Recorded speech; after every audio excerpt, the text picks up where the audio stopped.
gitu ya, dengan kebiasaan pakai pay later dan kemudian jadi utangnya menumpuk jadinya seperti itu. Halo Smart Viewers, akhir-akhir ini salah satu fitur transaksi digital yaitu Pay Later tengah naik daun. Dan tak ayal banyak yang masih menyimpan pertanyaan seputar apa itu Pay Later. Dan saat ini sudah bersama kita Bapak Andi Nugroho selaku perencanaan keuangan advisor Allianz Group. Halo Pak, apa kabar? Halo Mbak Tiana, apa kabar? Baik. Baik, baik, baik juga. Nah, ini kan tadi ya saya sempat sebut di awal bahwa ini pay later nih beberapa waktu belakangan nih lumayan lagi in gitu ya, Pak. Cuman Ya, mungkin kalau untuk saya sendiri dan mungkin masih banyak orang juga masih agak bingung nih pay later itu apa. Jadi sebetulnya pay later itu apa dan apa aja Pak jenisnya? ya, oke. Jadi pay later ini sebuah bisa dibilang inovasi baru tapi lama gitu ya. Tentang cara kita berbelanja dan melunasi belanjaan tersebut. Jadi caranya adalah hari ini misalnya kita ingin sesuatu barang, kita belanja hari ini gitu ya, menggunakan fitur tersebut, bayarnya nanti belakangan.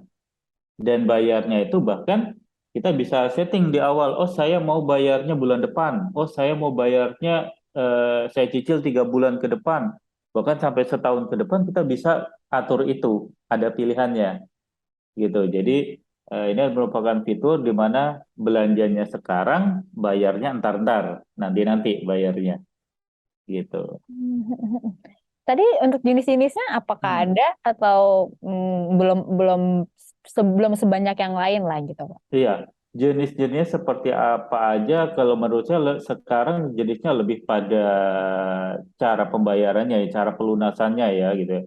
Artinya si nasabah ini, si customer ini punya pilihan apakah mau dibayarnya bulan depan gitu, atau 3 bulan lagi, 6 bulan lagi, atau 12 bulan lagi, 1 tahun ke depan. Jadi jenis-jenisnya lebih pada itu tadi cara mereka melunasinya, berapa lama tempo untuk melunasinya. Jenis-jenisnya di situ.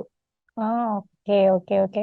Nah, kalau misalnya untuk pertumbuhan pay later saat ini nih seperti apa? Karena udah kan dimudahkan ya dengan berbagai aplikasi pun sebetulnya menyediakan fitur pay later. Nah, untuk pertumbuhannya sendiri seperti apa, Pak? Oke, kalau pertumbuhannya, nah ini yang sangat menarik gitu ya. Eh, di Indonesia luar biasa tinggi ya. Kalau melihat di media gitu, baca di media itu dari tahun 2020 ke 2021 aja gitu ya. Itu jumlah customernya itu bertumbuh sampai 70-an%. Ya, dalam tempo setahun 2020 ke 2021 itu bahkan itu menembus angka 70% untuk pertumbuhan customernya. Dan ke depannya untuk beberapa tahun ke depan perkiraan kalau cuma 30% aja dapatlah ya pertumbuhan dari si customer pay later ini tadi. Gitu kan? Dan itu ternyata nggak cuma di Indonesia saja. Nggak cuma di Indonesia saja angka pertumbuhan itu bagus. Secara dunia pun ini pertumbuhannya bagus banget. Ya, ini pertumbuhannya bagus banget. Artinya minat orang, minat masyarakat gitu ya untuk menggunakan paylater sebagai salah satu alternatif cara mereka berbelanja itu menjadi satu hal yang diminati saat ini.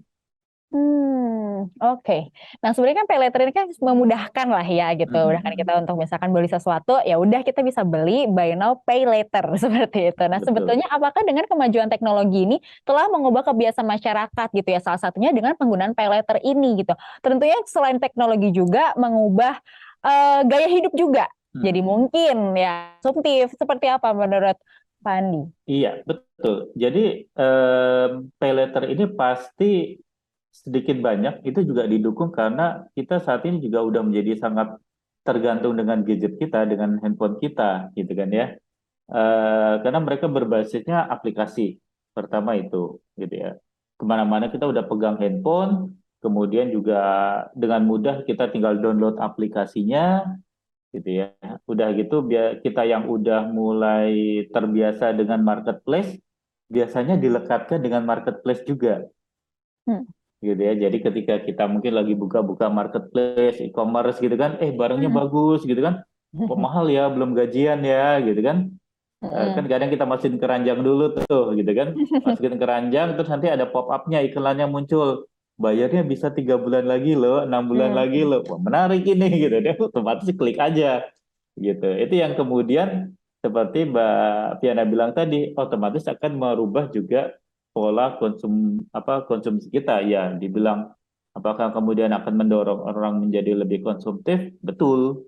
Karena itu tadi sangat mudah itu tadi di rumah doang gitu kan, di rumah doang kita sambil rebahan gitu ya, lagi buka-buka marketplace gitu, kayaknya barangnya bagus, tinggal diklik. Oh, saya nggak punya duit, saldonya habis, ada pay letter gitu ya. Hmm. Itu jadi sangat sangat memudahkan masyarakat untuk memiliki apa yang mereka inginkan. Dan memang apakah kemudian itu kemudian mendorong masyarakat menjadi lebih konsumtif? Saya bisa bilang iya. Gitu Hmm. ya. Bahkan kalau kita baca di berita gitu ya, saat ini di Inggris itu udah banyak orang yang kemudian terjebak nih gitu ya dengan kebiasaan pakai pay later dan kemudian jadi utangnya menumpuk jadinya seperti itu. Jadi memang dan ini bukan bukan fenomena di Indonesia saja, secara global juga sudah mendorong atau mengubah habit kebiasaan orang dalam berbelanja. Oke, nah tapi sebetulnya nih apa ya sebelum jauh kita ngebahas soal pay later, jauh sebelum itu kita pengen tahu dong sebetulnya tujuannya adanya pay later ini seperti apa sih Pak gitu. Karena kan kalau tadi kita bahas soal konsumtifnya itu efeknya, tapi sebetulnya kenapa fitur ini ada gitu Pak? Hmm. Selain untuk memudahkan dan Ya. lain-lainnya. Iya, kenapa fitur ini ada? Kalau menurut saya lebih seperti yang Mbak Piana bilang tadi gitu ya, bahwa itu memang untuk memudahkan orang memiliki apa yang mereka inginkan, Hmm. gitu ya.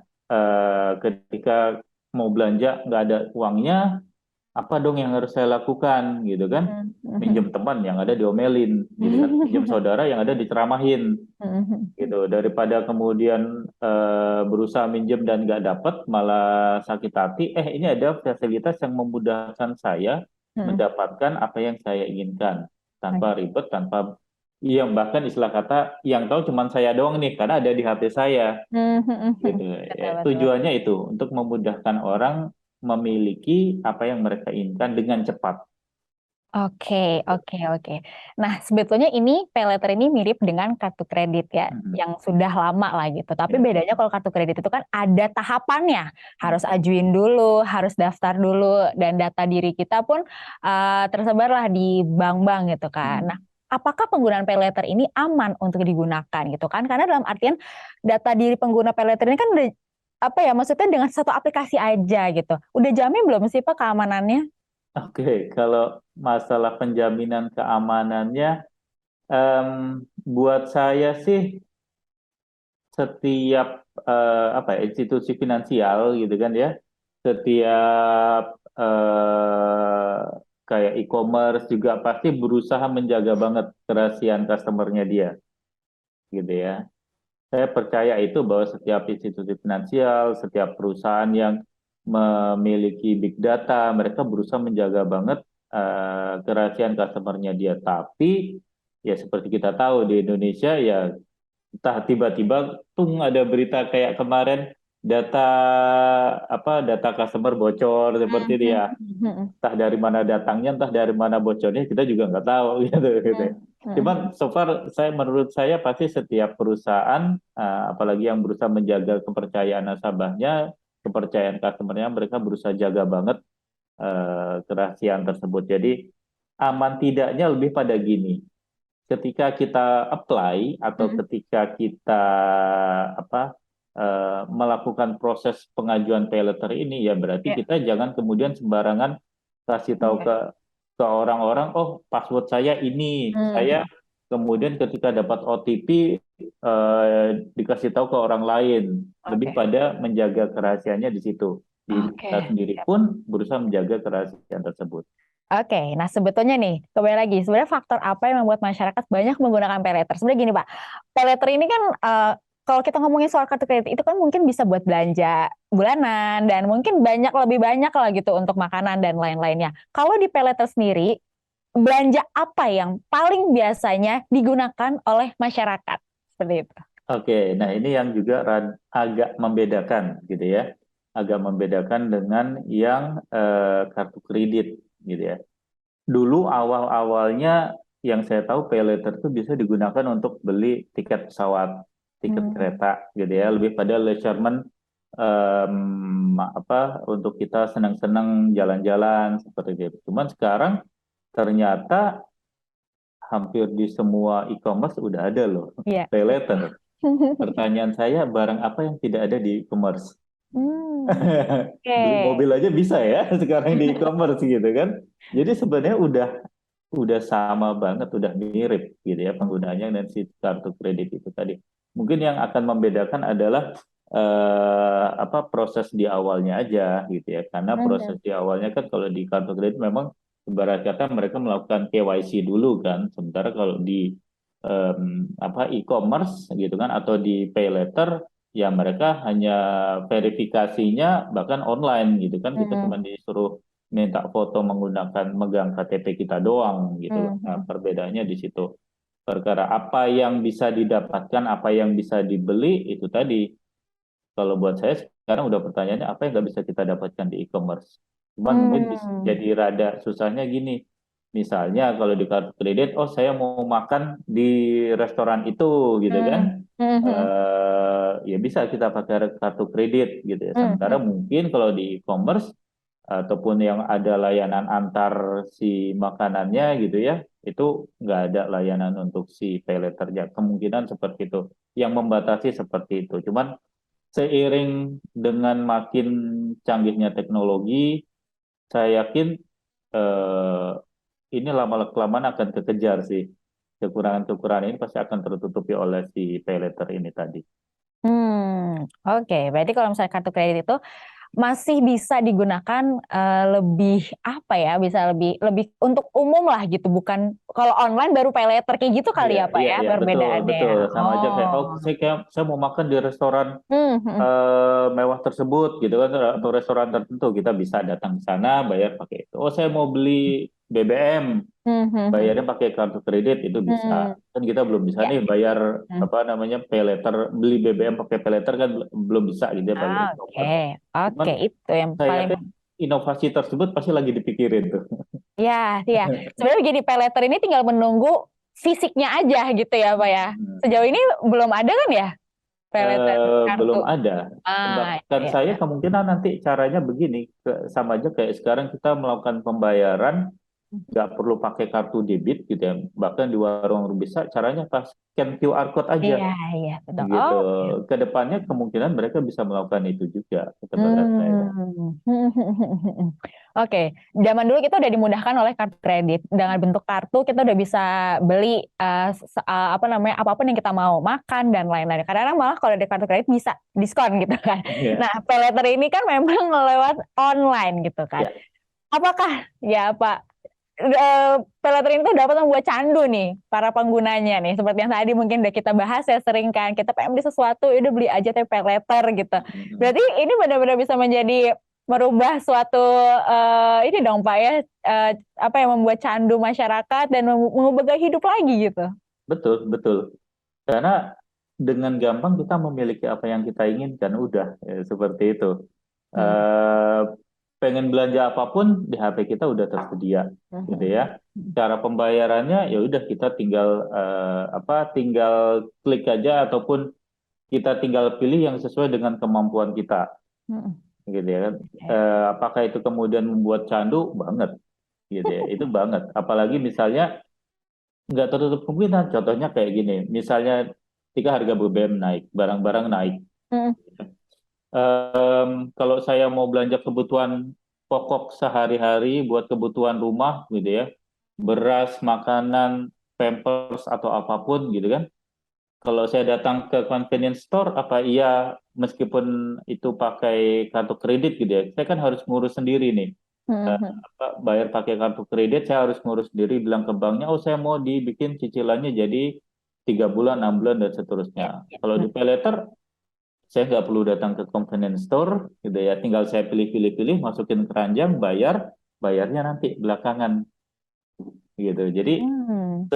mudah itu, gitu ya. Semudah itu kita bisa melakukannya. Belum lagi misalnya kalau ternyata kemudian itu tadi, kalau kartu kredit, so far ada kemungkinan orang yang punya lebih dari satu kartu kredit. Mm, Jadi itu bisa dimanfaatkan. Cuman itu tadi ketika saya seorang misalnya orang yang baru pertama kerja gitu ya, anak milenial yang baru pertama kali kerja, apa ya saya udah punya 3 5 kartu kredit kan belum tentu di approve untuk itu. mm. Tapi dengan mudah saya punya 3 4 5 pay letter. Gitu. Itu memudahkan banget gitu. Itu memudahkan Iya. banget. Apalagi misalnya Mm. buat pasangan muda yang kemudian udah punya baby, itu memudahkan banget buat mereka belanja dan itu tadi bayarnya antar-antar deh pas kita gajian gitu. Walaupun ya tentu harus dipertimbangkan dengan Iya, lebih bijak. iya, iya, iya. Nah, sebenarnya kan memang nafsu itu kan satu menjadi musuh ya, melihat sesuatu yang pengen kita mau, ya udah nih ada pay later, udahlah beli aja gitu, beli bayarnya nanti gitu. Nah, sebelum sampai kita kecanduan dan malah jadinya numpuk ya, jadi utangnya banyak gitu. Apa sih Pak tipsnya dalam menggunakan layanan pay later? Oke, tipsnya adalah mungkin ini nasihat klasik ya, tapi tetap menurut saya berguna banget. Kita mesti membedakan mana yang keinginan sama kebutuhan kita. Kalaupun itu kita butuh barang tersebut, seberapa penting, seberapa haruskah kita penuhi sekarang, gitu ya. Jadi screening pertama adalah ini keinginan atau kebutuhan. Kalau memang butuh, butuhnya sekarang atau masih bisa ditunda, gitu ya. Nah, itu yang kemudian akan membuat kita bisa memilih dengan bijak, bertindak dengan bijak, saya mau beli atau enggak. Dan bahkan kalau mau diterusin lagi, kalau saya beli sekarang, saya butuh, gitu ya. Terus kalau saya beli sekarang, kira-kira ada nggak sementara sementara penghasilan saya terbatas. Hmm, Kalau saya beli sekarang, kira-kira ada nggak pengeluaran lain yang harus saya korbankan, oke. gitu. Kalau Ya. saya korbankan, kira-kira ke depannya beberapa tahun lagi ada nggak yang harus saya korbankan lagi. Jadi Hmm. kayak efek dominonya apa sih kalau saya beli sekarang? Kadang kita harus berpikirnya sejauh itu. Cuman ya itu tadi karena sambil rebahan pun kita bisa gitu ya. Lagi galau-galauan tengah malam nggak bisa tidur ngeliatin HP, ih barangnya bagus. Ini Hmm. yang udah saya incar dari lama gitu ya. Seberapa kuat iman kita menjaganya gitu. Oke, oke. Memang pay ini kan digunakan untuk memudahkan ya gitu dan juga Hmm. kepraktisannya gitu. Nah, selain adanya kemudahan dan juga kepraktisannya, apa aja dampak negatif yang dirasakan jika tidak bisa memanfaatkannya secara bijak? Ya, dampak negatifnya ya pasti adalah tadi kita udah sebutkan bahwa itu membuat kita menjadi bersikap konsumtif. Ya, kita jadi karena kita dengan mudah mendapatkan atau membeli barang apapun ya, begitu pingin beli, pingin beli, kita menjadi sangat konsumtif. Mm-mm. Ya. Kedua adalah efek berikutnya, karena kita sangat konsumtif gitu. Kadang orang ada yang nggak sadar, menumpuk ini, ya. Kan paylater itu sama aja dengan utang gitu ya. Ya, Utangnya betul. menumpuk gitu Mm-mm. ya. Ketika utangnya menumpuk, kita mungkin bayarnya ya sesuai dengan tagihannya aja, dibikin sepanjang mungkin, biar Mm. sekecil mungkin tagihannya gitu kan, cicilannya, ya udah kita mengikuti itu aja. Padahal tanpa disadari makin panjang berarti bunganya juga makin besar. Mm. Total yang harus kita keluarkan, bayarkan makin besar. Nah, efek berikutnya adalah itu tadi, ketika utang kita menumpuk untuk hal-hal yang sebenarnya nggak terlalu kita butuhkan, berarti ada yang harus kita korbankan. Apa nih yang kita korbankan? Biasanya kita jadi lalai tidak menabung. Oh, biasanya kita jadi lalai tidak berinvestasi. Oh, biasanya Mm. kita jadi nggak punya dana darurat seperti itu. Ya, atau Mm. mungkin bahkan kita jadi lalai tidak memperhatikan misalnya kalau yang udah cukup parah gitu kan. Oh, ternyata anak saya butuh ini. Oh, ternyata saya butuh itu yang lainnya gitu kan. Kita jadi lalai hal-hal tersebut. Karena kita udah sibuk ngurusin bayar cicilan-cicilannya aja Mm. Mm. gitu. Oke, oke, oke, oke. Sejauh ini kan paylater masih dalam bentuk aplikasi seperti itu ya Pak ya. Ya. Nah, bagaimana proyeksi pertumbuhan penggunaan paylater ini ke depannya? Kira-kira apakah mungkin suatu hari nanti malah lebih banyak yang pakai paylater daripada kartu kredit? Tebakan saya seperti itu. Hmm. Tebakan saya seperti itu. Kenapa? Karena memang mudah banget gitu Hmm. ya. Iya, sekarang aja bank aja sudah mengeluarkan fitur untuk kalau kita mau ke ATM nggak perlu bawa kartunya, Ya. kartu debitnya, gitu kan? Pencet-pencet nanti notifikasinya masuk ke HP kita. Iya, yang awalnya pakai kartu aja udah nggak perlu pakai kartu, gitu kan? Nah, apalagi ini udah pakai kartu kredit dan bank sendiri sudah mengeluarkan pay letter. Beberapa bank sudah mengeluarkan pay letter. Jadi apakah kemudian pay letter akan bisa mengalahkan kartu kredit? Tebakan saya iya seperti itu. Hmm. Karena saat ini orang lebih bergantung pada handphonenya gitu. Jadi segala sesuatunya bisa dilakukan oleh handphone kita, penggunaan kartu akan menjadi sangat berkurang. Itu yang akan membuat pay letter akan mengalahkan si kartu kredit ini tadi. Oke, oke ya. Paylater ini seperti yang tadi dijelaskan bahwa ini adalah suatu fitur untuk memudahkan kita dalam membeli suatu kebutuhan. Tapi Hmm. sebetulnya ini adalah suatu bentuk ujian juga buat kita, gitu ya. Jadi memang dengan adanya kemajuan teknologi tentunya memudahkan kita untuk membeli sesuatu. Tapi memang dari yang mengontrol ada diri kita sendiri. Jadi kalau misalkan memang butuh sesuatu, kita harus sebagai manusia harus bisa melihat mana kebutuhan dan mana yang keinginan. Dan itu bisa menyelamatkan kita dari paylater dan juga hutang-hutang yang lainnya. Jadi tolong masyarakat smart viewers ya juga yang udah tergiur banget nih sama paylater, tolong dikontrol dirinya supaya bisa menahan hawa nafsunya untuk bisa memilah-milah nih mana yang butuh sama mana yang ingin. Jadi tetap aja walaupun paylater kita tetap harus bayar dan sama dengan hutang dan hutang harus dibayar. Seperti itu ya. Ya, betul, betul. Oke, sekali lagi Pak Andi terima kasih banyak waktunya. Sama-sama, Mbak Udah Fiana. banyak banget nih ngebahas soal pay later. Mungkin masih baru, masih belum banyak yang tahu dan mungkin masih belum banyak juga yang menggunakannya. Tapi paling tidak mudah-mudahan lewat menonton video ini setidaknya bisa menambah wawasan untuk mengetahui informasi tentang pay later. Thank you ya Pak Andi ya. Sama-sama, Nah, Mbak Fiana. ya, dan Smart Viewers jangan lupa ya untuk terus saksikan dan mendukung semua karya Binus TV dengan cara like, komen, subscribe, dan juga jangan lupa nyalain lonceng notifikasi biar tahu ada video-video terbaru dari Binus TV. Oke, terima kasih. Bye-bye Smart Viewers.